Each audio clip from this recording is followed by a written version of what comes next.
Welcome to the Nonprofit Report, your update on nonprofit organizations, issues, and leaders. I'm your host, Mark Oppenheim, and once again, as we're doing every Thursday in September, we're concentrating on the performing arts and how the performing arts affects us all.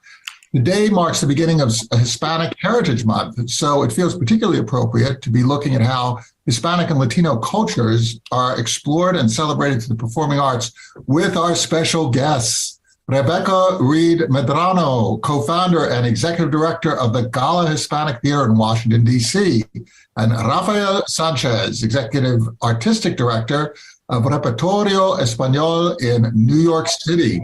So thank you both for joining us. It's just wonderful to see you again, Rebecca, and Rafael, to have you on the panel. I'm going to just sort of set you up, and I'm going to go over to you, Rebecca.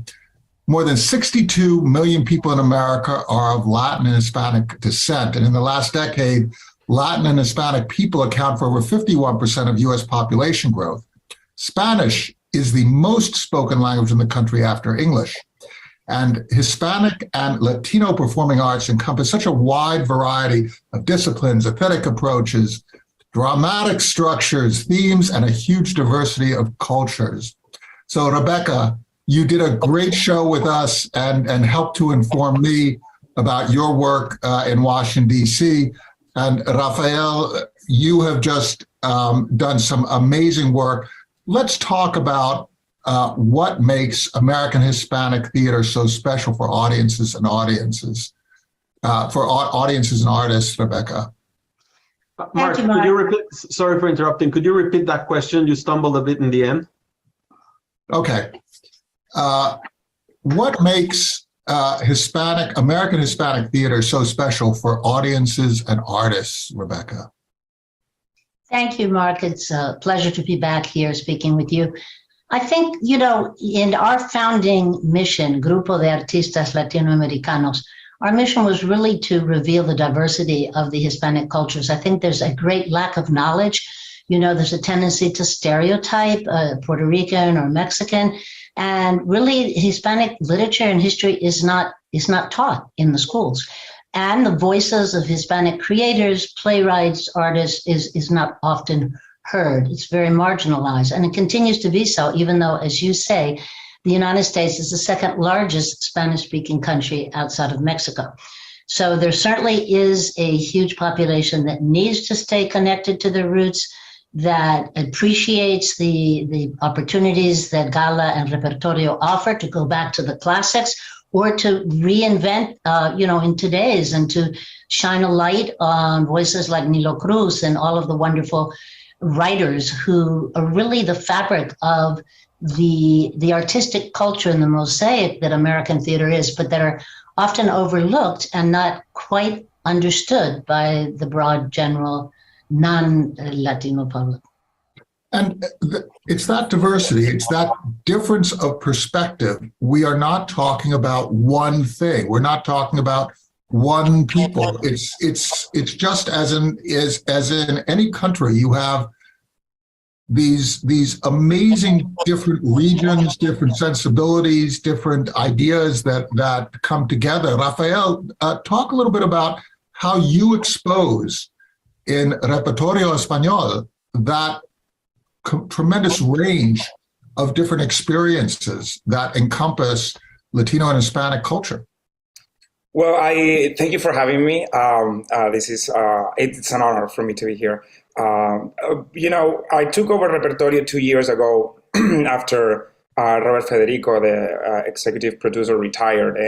And when Repertorio started in 1968, I think that the mission was to, share with the United States the Hispanic culture and the classics, and to produce the best of our canon of plays in Spanish.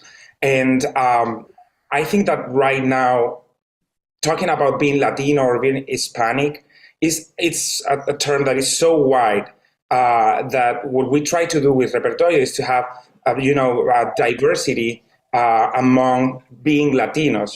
We have people and plays from Argentina, Mexico, Puerto Rico, Spain. So what we try to do is to present a broad programming where we can present from the classic, Hispanic, golden age plays from Spain to contemporary Latinx theater. And I think it's a good way to make everyone understand that being Latino or being Hispanic, it's not being just one thing. We have some things in common, but at the same time, we celebrate our individualities. So that's what we try to do with the program at Repertorio. One of the things that I think is so interesting is if you take a look, and Rebecca, I'm going to go back to the point that you made, right? We are the second largest Latin Hispanic country in the United States of America, in the world, right? Mexico has a population of 128 million. We have a population of people of Latin Hispanic descent of 62 million. If you take a look at Honduras, it's 9.9 million. Nicaragua is 6.6 million. El Salvador, 6.4 million. I mean, we have this incredibly rich array of experiences of parents, grandparents, of kids who are here. So talk about, Rebecca, how do you actually keep faith with such an incredibly rich set of perspectives so that in your programming that you are actually revealing this tapestry in the United States? Well, that's a great question. Is this ever-changing demographics, and especially in Washington, D.C., because we are not, you have Miami, primarily Cuban, you have the Puerto Rican and Dominican dominating New York. Here you've got every single country. It's a port of entry or the city of entry. And many people leave or come back or put down roots here and travel back and forth. So there's this constant changing. You should look at our mailing list. It's a nightmare. And it always has been. But we stay in touch with the community. And one way of doing that is through the young kids. We were not reaching enough of the Salvadoran population because they don't have a great theater tradition. Obviously, with a 20-year civil war, it wiped out all of that.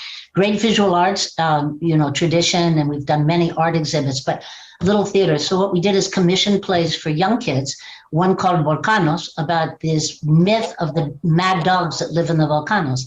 And it was an incredible show for kids, and the families started to come, and all of them, you'd look at the audience and say, well, who's from El Salvador? And every hand would go up. So, we started really trying to engage the Central American community more, while at the same time, we have the others who understand classical theater and Lope de Vega and who want to see modern.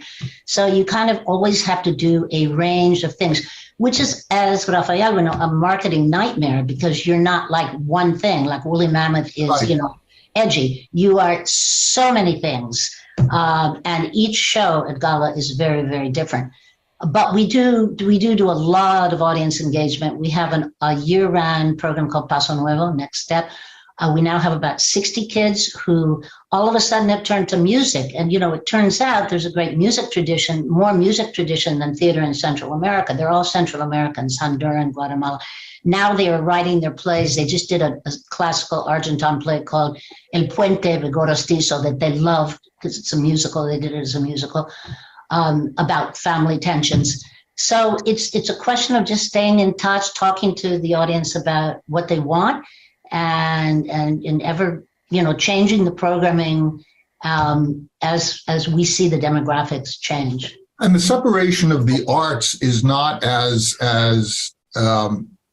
abrupt as we have in other cultures, right? The integration of music, of song, of storytelling, of poetry, of the spoken word. Rafael, how do you at Repertorio deal with that aspect? Are you also integrating music and dance and movement and those kinds of aspects into what you present, or is it mostly spoken word theater? Usually it's a spoken word theater, but we have done from flamenco. Sorry, can we repeat that? Yeah, absolutely. Okay.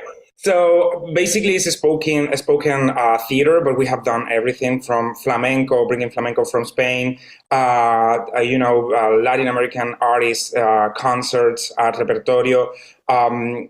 We really try to provide experiences that are going to engage with the audience that we have and with new audiences too.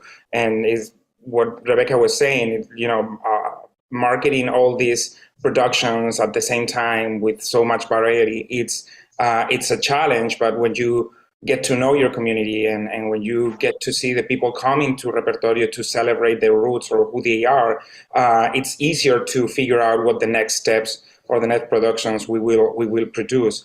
And at the same time, for example, we have La Gringa that has been 26 years now at Repertorio, and yeah, it's true. It's about a New Yorican girl that travels to Repertorio, and she feels that she's treated as gringa, but when she's here, she's treated as Puerto Rican. So it's this identity questioning that it doesn't relate only to Puerto Ricans, but to everyone that has the experience of immigration.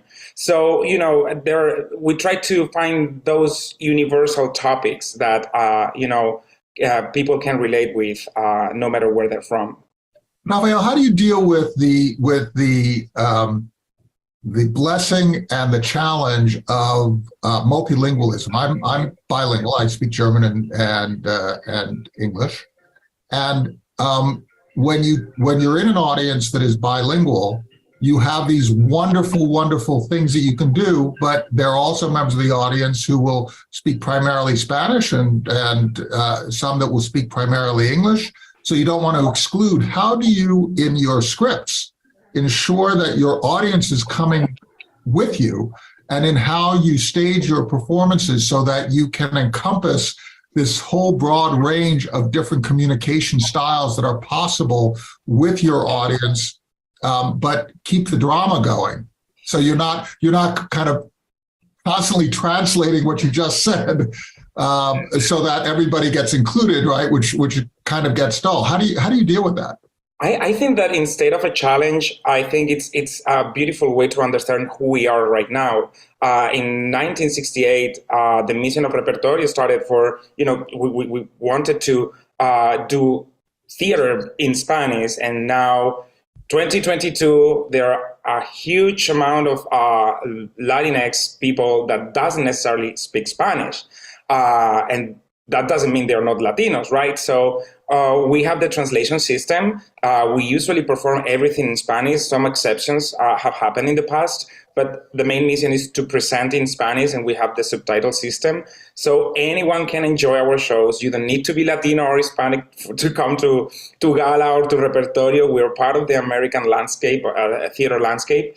And we really try to promote our work no matter the language that it is written. In fact, Rebecca has a production coming of Native Gardens, right?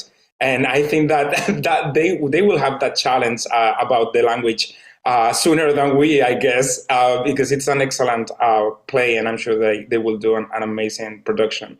Rebecca, how do you deal with that challenge? Well, we have done everything. When we started, we did plays. We were very ambitious and young and crazy. So we would do an early show in English for the gringos, and everybody would change costumes and do a late show in Spanish. And then sometimes it was the same cast and they would get mixed up, and it became exhausting. I thought the NEA was requiring it. And so one time I spoke to them and they said, "You're crazy. We don't require you to do that." So then we went to simultaneous translations with the cast. The English speaking cast would be in the booth translating, and on different nights we would do one night English, one night Spanish. Finally, we went to surtitles, which we have now, and we feel that's the best way because you don't have a voice interpreting it. There were actors who got out of hand and making an interpretation in your ear that distracted. But the surtitles work. We also have recently done a lot of bilingual musicals because it works with something like On Your Feet, or something like when we did Fame, which was actually, nobody realized it was written by a Cuban, Jose Fernandez. His whole family came because he was never really recognized. He died of AIDS at age 44 and never got to see the Broadway or the whole series of Fame. So we did that bilingually. It made sense. It's a performing arts high school in New York. When it makes sense dramatically, we can mix the languages. Definitely for the kids, Galita is all done bilingually within the same show, but not translated. It's like a progression. Like if you're talking to La Señora Tortuga and she's on her way to the market, how are you? She doesn't say, she'll say something else to advance the dramatic line. That has always worked very well. And the kids don't care because they're free to go back and forth from one language to the other. But I think the important thing is to preserve the Spanish language, because without language, then you're losing your heritage. The kids, the second generation Latinx, Latinos did not, it's really interesting with the progression in Paso Nuevo. 10 years ago, they would come in and you would say, hablan español, and nobody would raise their hand. They're like, no. Now, they all want to do everything in Spanish. Even the gringo kids, even the Afro-Americans want to do their work in Spanish. It's extraordinary. And what a great opportunity to learn, right? I mean, the fact is that when you see something that is dynamic, when it's live, when there's that immediacy, to actually sit there and try to understand what's going on, catching this word or that word. I don't have Spanish, but I can understand a few words, and then being able to impute and see what's going on and be engaged by the fact that those actors are in that moment and I'm part of that moment. What a great opportunity for us all to participate. But I want to ask you both another question, because, in this country, we have seen these phases where people who are not whatever the us definition is, right, whether it's Irish need not apply, or others who have come into the country, and people of Latin Hispanic culture have been a target since before the country was founded, when the country switched, particularly in the West and in the southwestern United States, from a Spanish-dominated culture to a more anglicized dominated culture. How do you deal with these issues where you have politicians busing people like cattle into different places, where there is no solution to the fact that American businesses are absorbing for their own work to find workers, people from south of the border, yet then reject them and decide that they're not going to create some sort of a work visa program, where there's this kind of tension that is never resolved and is sometimes used to other different parts of the population. How do you cover it? Because theater is, in many respects, it's society, it's politics, it's all included. How do you ensure that your program doesn't become so freighted with politics that it's no longer entertaining, or so entertaining that is no longer meaningful? Rebecca? Well, we have always had social justice at the core of our mission, because in Latin America, people use the theater to speak out. In Brazil, with repression, people wrote underground and were always creating. We have always spoken out about these issues, including doing recent work with Jose Torres Tama, who's an advocate and social justice performer in New Orleans. We've worked with the day workers, for example, and incorporated them into going to the public plaza to tell their stories. We implemented something called Stories from the Parking Lots during the COVID, where we brought neighbors together to talk about gentrification and talk about issues of police safety and immigration, and incorporating that storytelling into giving them a voice. We filmed it and we want to take it to the city council, because a lot of the planning in our neighborhoods overlooks the fact that they're kicking out low-income Latinx and African-American and Black families. And so that's our next step. We did the first part of it, which was to record various different circles about interaction with the police, about how do you feel about your culture? What do you call home? Where do you go to educate your kids? How do you hold on to this neighborhood and your culture? Because we're in the center at GALA in Columbia Heights, as you know, it was principally a Black neighborhood, and they were pushed out, and it was a Latino neighborhood, and now there are very few Latino businesses. And a lot of empty storefronts, really bad development by greedy developers. So we give that a voice. The Paso Nuevo kids are also very, very vocal, verbal, and write about issues of immigration and immigration policy in the shows that they create. And we invite city leaders to see those, and we invite the neighbors and the audiences. But it is really becoming a huge problem. They just bust in 9,500 immigrants, and one of them, my neighbors, were trying to find these people work. They're supposed to have work visas, but he wants to be in Miami because he's Cuban looking for his family, and he ends up in DC. It's horrible. It's just willy-nilly. Let's get people because there's a political fight going on. And we have to, as artists, really be clear about what that means and look at the history. The United States of amnesia. They've forgotten what they did to the Chinese and the Japanese and all of the immigrants and the Irish. I mean, it's the same thing that's happening, and it's very sad. But we're trying to, integrate that into our programming as much as possible, and commission artists to tell those stories. Rafael, how do you approach this of using theater to tell these stories without becoming a scold and boring? Well, I think theater for all the time has been, portraying our stories, and there's no way to tear apart the real life and the things that must be said from theater. If not, it's just entertainment. And I think that trying to highlight our stories, our positive stories, not the stereotypes that other people want to say about us. It's a good way to connect with everyone, and at the same time to be involved in these challenges that we are seeing. Also working with the students and the educational programs that we have, like GALA. We work with the council members. In New York, we provide workshops to the students. We are in negotiations with some council members to show our work to the immigrants that are coming from Texas to New York. And it's a way to be political involved, because if we're artists and we are not aware of what's going on in our community and our work doesn't.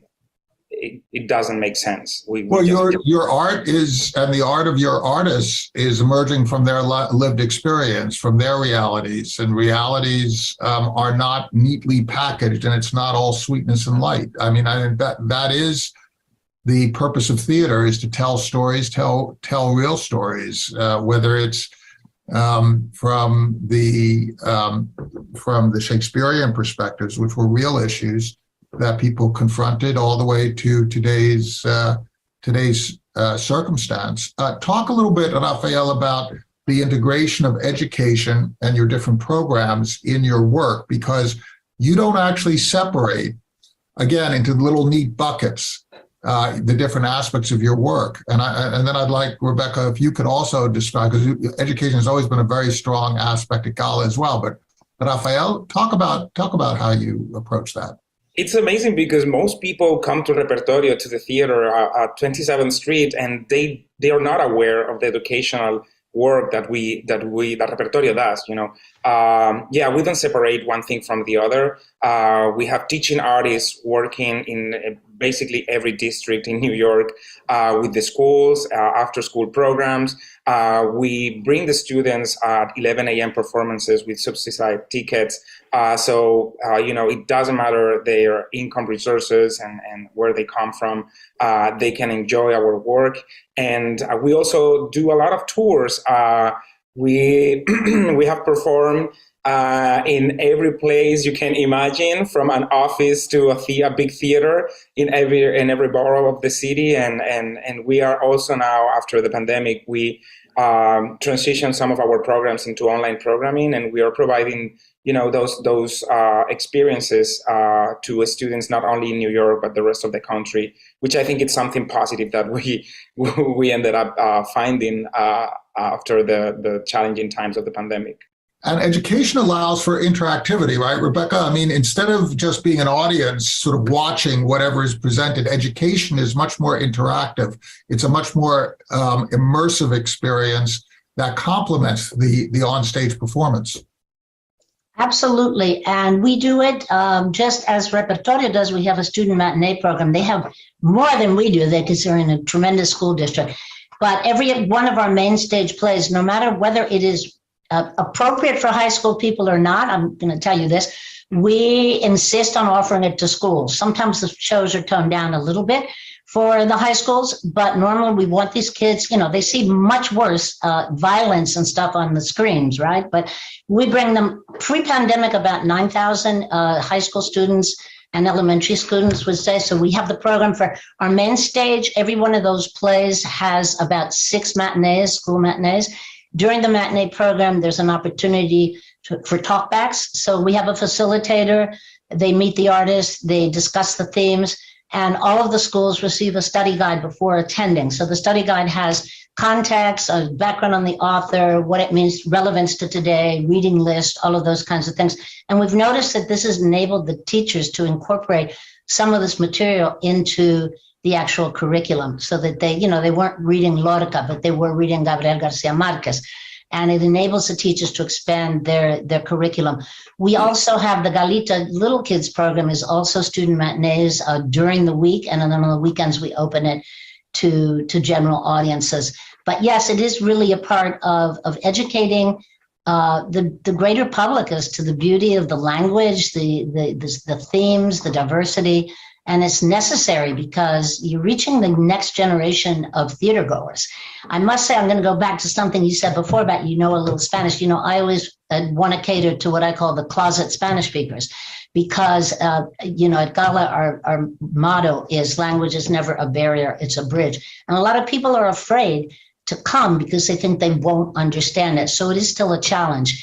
The other challenge, as you said before, is making something so political that it hits you over the head and they don't want to come, especially post-pandemic. We've designed this season to be all around comedy just because people want relief, but it's still comedy with a message.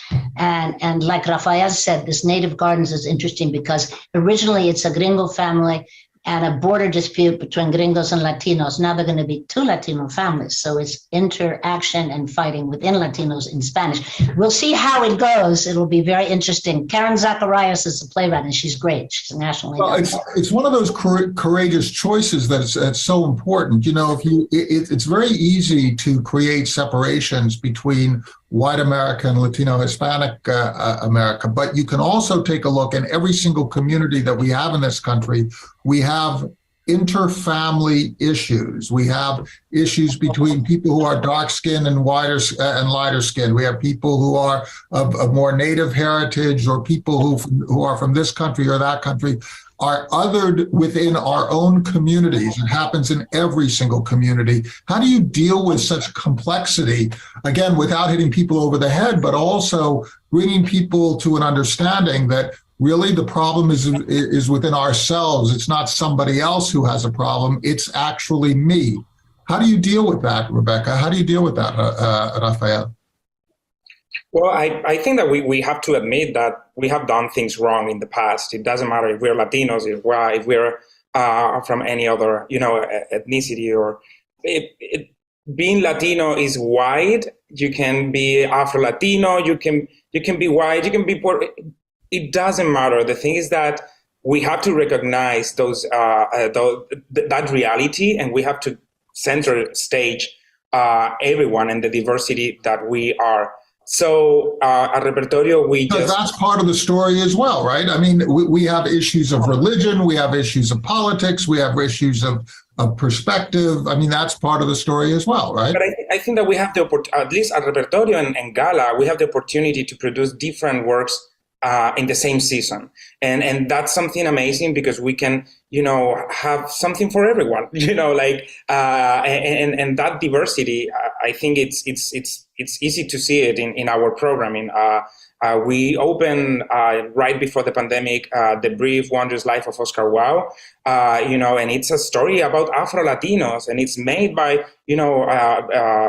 Afro-Latinos, and having the theater, with younger audiences coming to see a production like this one, it's really exciting, and I think it's something that we have to pay attention and be sure that we are providing experiences and theater for everyone, not only for one kind of Latino. And plus, there is a real connection to your lives as both artists and administrators, right, Rebecca? Because you're also programming for your audience. You have to bring people in the door. You have to bring in ticket buyers. You have to bring in. How does that work? How do you navigate your sensibility as an artist on the one hand. You might have something that you really want to cover, but you've decided this year it's going to be comedy. We all need a break. I really want to cover it, but I'm going to have to defer that because people need a break. And also, those people who need a break will buy tickets, right? If it's all heaviness, I'm not going to come. And you have a business to run.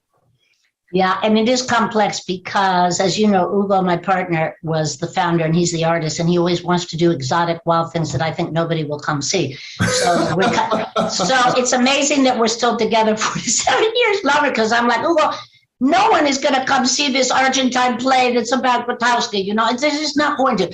But we balance it. So we've always had, the classical, the modern, and I'm always an eye out to, okay, this is why we started doing the Broadway musicals in Spanish with GALA. And the truth was, Hugo was not really interested, but it brought in the tickets. So we can afford to do something with our Spanish partners like Doña Rosita, which was a new adaptation of a Lorca that some people didn't understand and was not well attended. We can afford to do that if we balance it with a musical. This year, we are ending with not a Broadway musical, but a very interesting one that Hugo is working on, an original show about Afro-Peruvian culture and history based on the family of Nicomes and Victoria Santa Cruz, who in the 60s promoted the whole Afro-Peruvian culture against all odds because the white Peruvian society didn't give them the time of day. So again, it will be something very interesting working with the white people in the embassy to see how we are pointing out, that it's not just a thing of white versus like, it's totally within each culture. I mean, the same thing happened with the Puerto Rican play we did last year that we commissioned with Caridad Sevich, who works very much with Repertorio as well. She was very nervous because it was based on Rosario Ferre's famous novel, and there's a black servant. And she's like, I just can't write one more black person into this. And we're like, you have to, because this exists. There is discrimination against black people in Puerto Rico. So, and there was this whole discussion, but it made the play richer and more authentic and truthful. We have to look at those things, as Rafael said. We have to look at ourselves and look at the background of our cultures. It's not just here the work on racism needs to be done. It's all over the world. Well, it's in our hearts, right? I mean, that's the issue. We have to discuss it. We have to out it. We have to think about it, and we have to deal with it, right? And that's the mix that you're talking about. That it can't all be one thing. You can't alienate your audience by constant repetition, but you also can't avoid topics, right, Rafael? Yeah, it's about what people want to see and what we as artists want to share with people. And it's not an easy job. Sometimes it's not pleasant to take some decisions, but I think it's part of our work. If not, we're just commercial theater. Selling tickets, which we want to sell tickets to. But it's what Rebecca said. If you have a balance with your program, you can do whatever you want to. And Rafael, you never have heated arguments internally to Repertorio Español. Everybody just always agrees on everything, and there's no... right? Where does that happen? But isn't it true that a certain amount of that conflict is so important to quality, right? It's the passion to see your vision and then have somebody else with a different vision and go like this, right? Rub it. I think we have to be open to learn, no matter your leadership position, the years that you have been doing your job. It's just having the mind open to learn and ask for help sometimes. Like we just opened Eva Luna based on Isabel Allende's novel, and there is a transgender character, and we hired a consultant because not only me, not only the director, but the cast and everyone need to know how to manage this new situation that we haven't been through, and how to cast someone for that role, and think about, okay, something like you never thought about, like, are you doing a play with a transgender character, but you don't have bathrooms for transgender audiences? So it's like things you don't think about it, and you seek help and try to learn and be better. One of the things that I'm constantly made aware of is that the various isms start off as being completely unconscious. We are unconscious about our attitudes. We just have them. We've grown up with them. And then all of a sudden you get told by your daughter or your son that the thing that you took for granted is completely wrong. And they're not shy about telling you, right? They hit you over the head with it every day. And eventually you start to think, well, I don't know, maybe I need to think differently, right, Rebecca? Absolutely. And I think what Rafael said is so true. We learn every day and it keeps us young. I mean, I've been doing this since I was 24. I'm 74 and I still learn every single day. I'm amazed. It's always a miracle when a show comes up. I always think it's a miracle when any artist, anybody at Repertorio or anywhere gets a show up in Spanish, and you learn so much. We learn from each other. I do think it's going to be new challenges, as Rafael said, working with such diverse gender populations now. We're going to do something daring with the kids. This is real elementary school. I'm talking second, third grade, called Príncipe, which is a fairy tale about two princes who marry each other, not the princess, because the queen tries to bring all of the princesses of the kingdom, and he doesn't like any of them. And so we're marketing this to schools. We'll see what happens. If we get pushback, I'm sure we will, but I'm sure the kids will love it because it's a beautiful fairy tale about love, and that love transcends any gender stereotypes. But again, it'll be a challenge. It's one thing that Hugo insisted on doing, and we're like, no, maybe we should do something a little lighter, or something that wouldn't get pushback from maybe not the schools, maybe the parents. We'll see. But it'll be interesting. It'll be fun. And we have hired a consultant too with that, Rafael. I think you always need advisors on these things about how far can you go, in terms of movement. And even now you're supposed to have intimacy.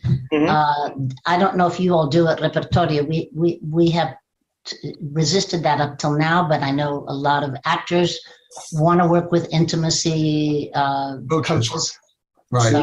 Yeah, we are doing it. And yeah, it's something that we gave for granted before, like, oh, there is a scene, we will just kiss each other, or we will just do it. There's nothing, like, we're actors, we do everything. And then after everything we learned the last years, it's true that someone is needed to supervise those kind of situations. So yeah, we're hiring them now. Yeah, it's interesting. So when I was younger, I was often involved with people who came out of the theater, and I heard the stories from women who were working on stage with male actors who they felt took advantage night after night after night, and they were told that they just were not professional enough. In other words, the women were not professional enough to suck it up. Who knows what the reality is? It's impossible to tell. But the idea of actually talking about it in rehearsal and actually dealing with the issue proactively, again, it's something that nobody thought about before, because there was this idea of, the show must go on and you do whatever's necessary and it's on stage and it doesn't matter and so on and so forth. Well, maybe it does matter, and maybe we have to change our operations, which means our whole cost structure changes and the way we do business changes. I think it's a safety thing for everyone. Everyone is going to feel more comfortable. When you need to choreograph a fight and the director doesn't necessarily know how to do it, you hire someone to do that job, because there has to be some consistency. At Repertorio, we change actors all the time, last minute. Can you imagine with COVID, someone call, they cannot come. So you have to really be sure of the structure that you have so everyone can do it safely and comfortably. It's our work is too intimate to give it for granted that it's going to be easy to do.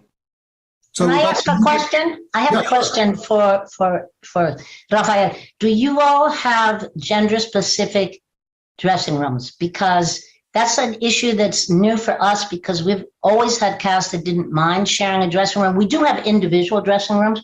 During our larger show of On Your Feet, because we had child actors, we did have to separate men, women, and gender non-specific. It's an economic issue and a space issue. We're taking it show by show and cast by cast. some cast get real energy from sharing in the same dressing room. You know, that's another thing that I feel kind of sad that they can't like warm up together because there have to be men and women. Now, just have you done that yet? No? Well, you know that Repertorio space is extremely, small. So we're all together in a couple of dressing rooms in the second floor, and since we share those dressing rooms with 9 different productions and 9 different casts. We don't label the dressing rooms. There's no stars at Repertorio. This is everyone's space, and we share it. As of today, we haven't had any situation or request by anyone, and I guess that if the time comes, we will have to address it. But by now, Repertorio, we are like a family. We're all together all the time, and nobody. They know when they start working at Repertorio about the resources that we have, and the truth is that when you have 9 different casts, you cannot provide a single space just for one person in particular. Well, I'm happy to hear that because we feel the same way, and a lot of our cast members do want to be in the same. It's just whether it becomes a legality. I don't know whether, we have never had a problem ever. But who knows? I'm becoming very paranoid about the whole gender. Well, how do you deal with changing sensibilities? Rebecca just shared with us one of the shows that she and Hugo are putting on that she finds really exciting. Rafael, why don't you take us out with what is exciting you about your coming performances? Well, we had a couple of projects in the pipeline before the pandemic, and I'm very happy that we were able to open this season Eva Luna and La Dama Boba. I think it was a good first season for me because it's an adaptation of a Latin American novel by Isabel Allende, and then we have a Golden Age Hispanic play. I wanted to do a comedy. I wanted to bring Lope de Vega. Not the plays that everyone knows, but at the same time, some production that people will enjoy so much that they will say, "I want to see another play of Golden Age Hispanic." So I'm very proud of the last season, and I'm very proud of the next season that we're preparing. We're doing The Swallow, La Golondrina, by Guillem Clua. He's a wonderful playwright from Spain. We did Smiley in the past, and this is a way to try to, I want to bring younger audiences to the theater while at the same time respecting and honoring the legacy and the audience that is engaged with Repertorio. And that particular play is inspired in the terrorist attacks of the LGBTQ club Pulse in Florida. And, it's not literally what happened there. It's a conversation between 2 different persons that have something in common that I will not reveal. And it's a very conservative mother that lost someone and a young boy. And I think that having this powerful conversation between 2 different ways of seeing life and love, it's something that inspires me to do this season, to have it in the season. And these conversations are happening every day across America. It is wonderful that you and your audiences, your theaters, and your staff are helping us to experience them. Rafael Sanchez, Executive Artistic Director of Repertorio Español in New York City. Rebecca Reed Medrano, co-founder and executive director of the GALA Hispanic Theater in Washington, D.C. Always great to have you on, Rebecca. Great to have you on, Rafael. Thank you so much for your insights. Thank you so much for sharing your work with us. Please thank your artists, your audiences, your staffs, your board, your funders.